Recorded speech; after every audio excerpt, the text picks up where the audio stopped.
Guy, Bosch, Boris. Let's break it down. I'm just a guy. But when I use my Bosch appliances, I feel like more than just a guy.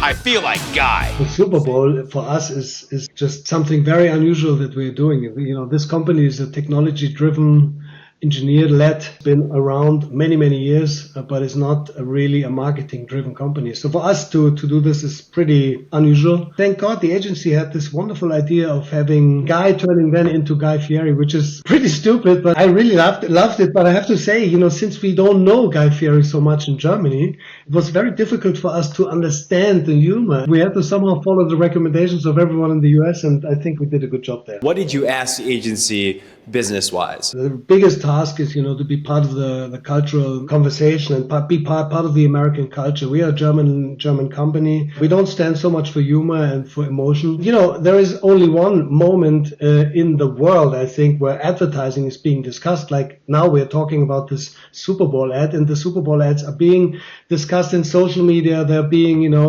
they're being taken into news channels and into late night. We wanted to be part of that conversation beforehand and afterwards. That's why we decided to go to the Super Bowl. What was his reaction, Guy's reaction, when he saw himself as normal Guy? He totally got into it, and it was really fun to see how he even himself was kind of liking it. You know, he was like, oh God, you know.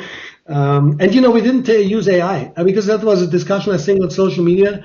The only thing is the beard we retouched with CGI, but the rest is really done old school. Is Guy Fieri hairstyle in your future? I did this one teaser. You have to look it up. I did this with him. You know, I'm sitting there and saying, for the Super Bowl, I want something big. You know, I want something amazing. I don't want to be just a guy. And then he comes in and he has that razor. It's a fun movie. We published it on my LinkedIn. I think it says a lot about your leadership style to say, you know, we're making this ad on the CMO. I'm going to freaking put myself out there. Me and Guy, I'm going to have him cut my hair off.